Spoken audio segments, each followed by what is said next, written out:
Assalamualaikum warahmatullahi wabarakatuh. Sampurasun, kangge siswa-siswi kelas 11 SMK LPP Arts Internasional. Mugia urang sadaya aya dina kaayaan sehat walafiat. Dina lowongan dinten ayeuna urang masih kene ngebahas ngeunaan sisindiran. Mung ayeuna mah nu bade dibahas teh ngeunaan materi struktur dan aspek kabahasaan dina sisindiran.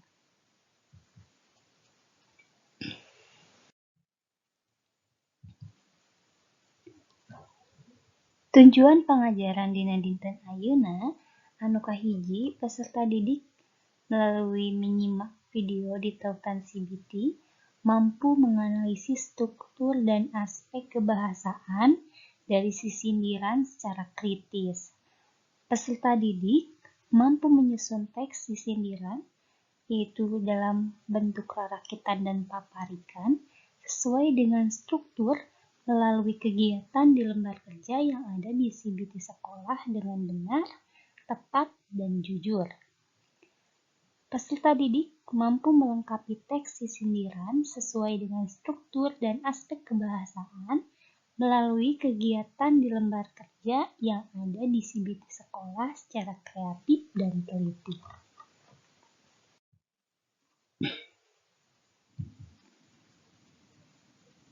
Urang lebet wae painten kana materi anu baris dibahas nyata struktur jeung aspek kabahasaan sisindiran. Sisindiran mangrupa karya sastra wangun ugeran anu diwangun ku opat jajar atanapi pada lisan. Tiap jajar diwangun ku 8 engang atanapi jumlah suku kata. Jajaran kahiji jeung kadua mangrupa cangkang, ari jajaran katilu jeung kaopat mangrupa eusi.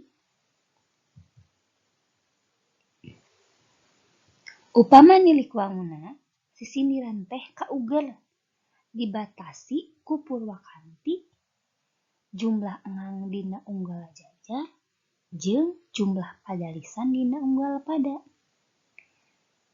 Kukituna urang cobi pilari muhun teu leres yen sisindiran teh kauger.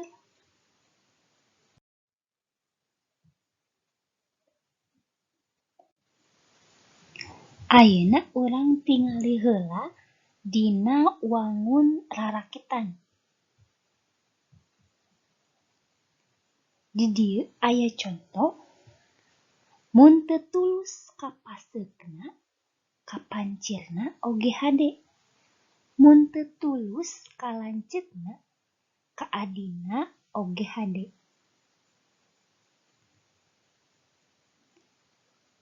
Sisindiran nu nembe kaasup kana wangun rarakitan. Nah, jumlahna aya sapada bait. Ari sapada teh diwangun ku 4 padalisan. 2 padalisan cangkang nyaeta di dieu katingali aya A sareng B, jeung 2 padalisan eusi dituduhkeunna ku C sareng D.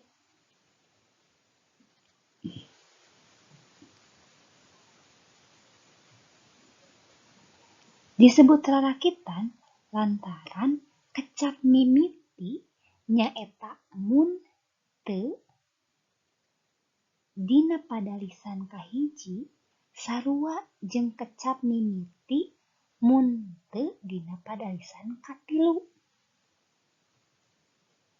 Kitu deui kecap mimiti dina padalisan kadua sarua jeung padalisan kaopat nyaeta K jeung K.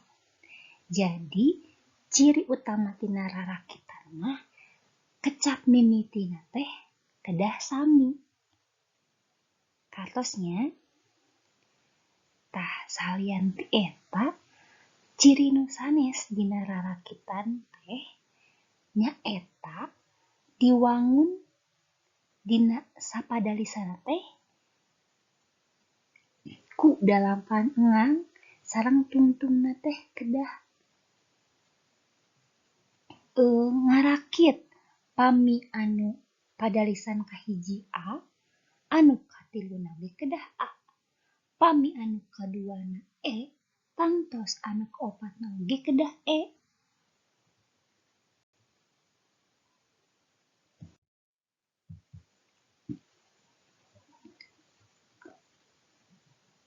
Ieu aya struktur pola enganna. Aspek kebahasaanna teh di dieu panten. Kumaha cenah cara milang engang teh? Nya ieu di pasing-pasing dumasar kana suku katana.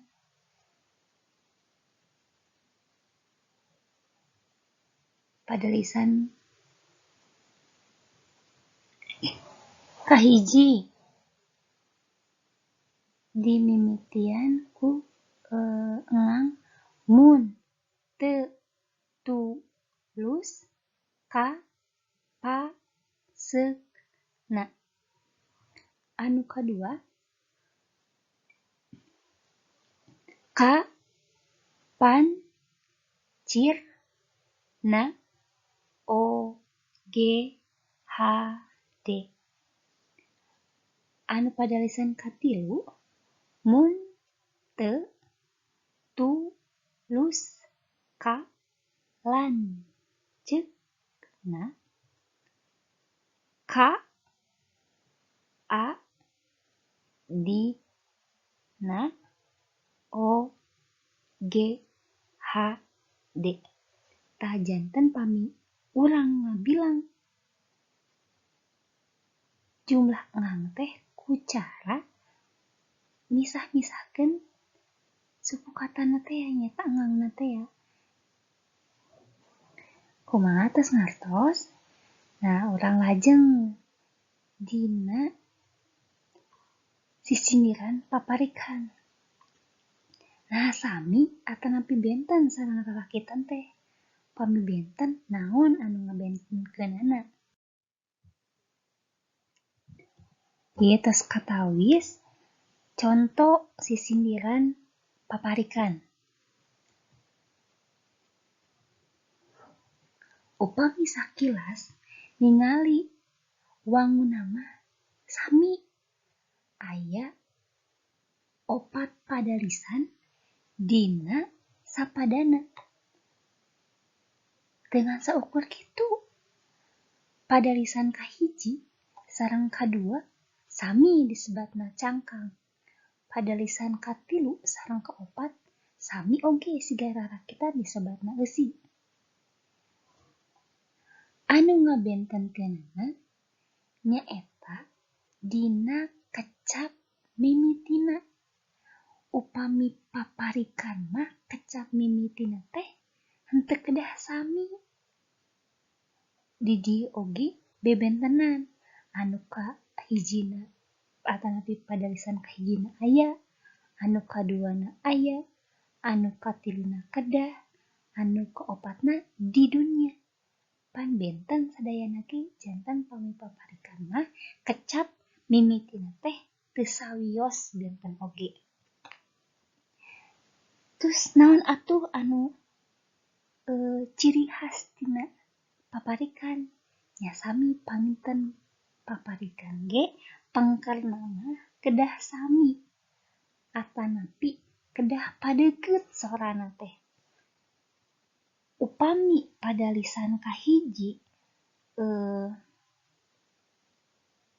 kecapna batu kedah milarian kecap anu hampir sarua atanapi murwa kanti. Di dieu oge padalisan kahijina batu murwa kanti sareng padalisan katilu nyaeta waktu. Padalisan ka-2 muara murwa kanti sareng padalisan ka-4 nyaeta ngumbara. Janten tura gitu janten sami pangkerna mah.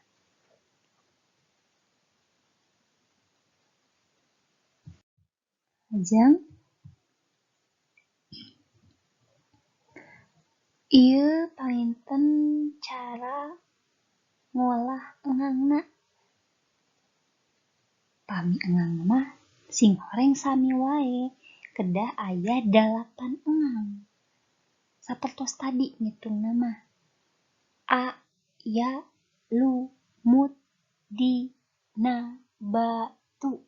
Sami 8. A, ya, ku, ya, di, mu, a, ra.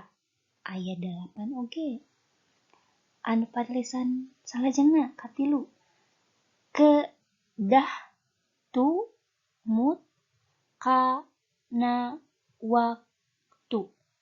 Sami 8. Anu ka opat, padalisan kaopat, di, du, nya, urang, ngum, bara. Sami 8. Sing horeng pami engang nama sami paparikan sareng rarakitan oge dina unggal padalisan teh kedah aya 8 engang.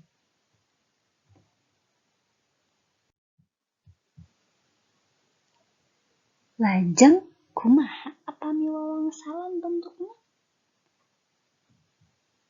Nah, ieu wangun wawangsalan. Kumaha atos diduikeun dina mingguan kamari. Wawangsalan mah wangunna teh benten dipaparikan sareng rarakitan. Tos katingali pisan pami wawangsalan mah mung aya 2 padalisan. Padalisan kahiji disebatna cangkang, padalisan kadua disebatna eusi.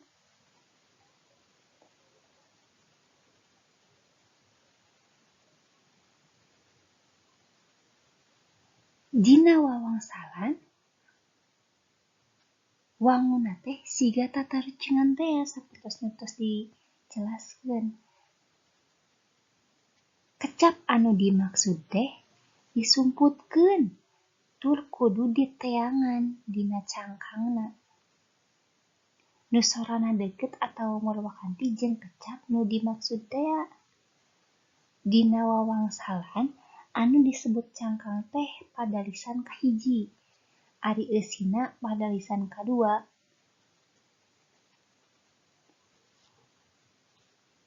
Urang pirari salajeng. Di dieu tiasa ditengetan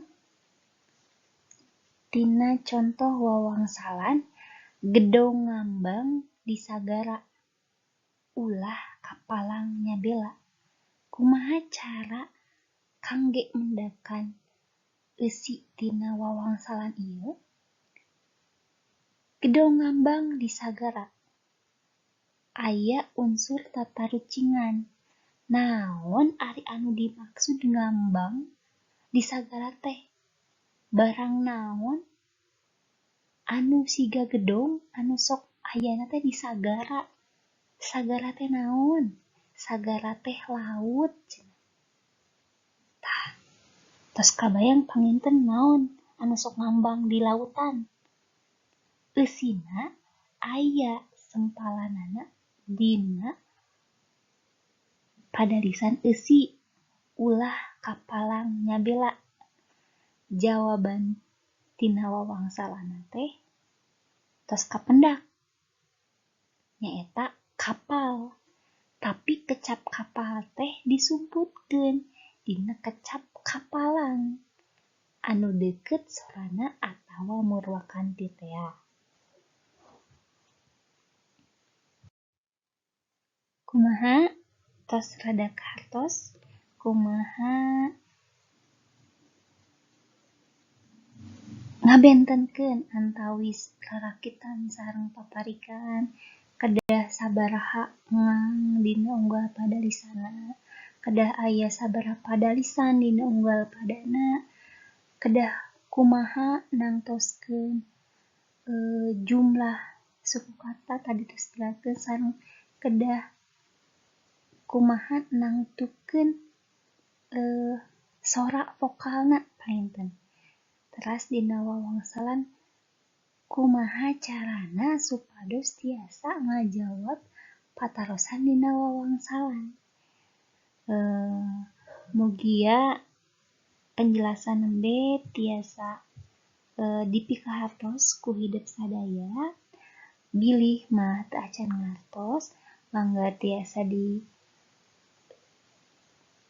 deui ieu video tapi tiasa dibaca deui dina modul anu parantos didugikeun. Mung sakitu painten lawungan dinten ayeuna. Hapunten bilih seueur kakirangan sareng kalepatan.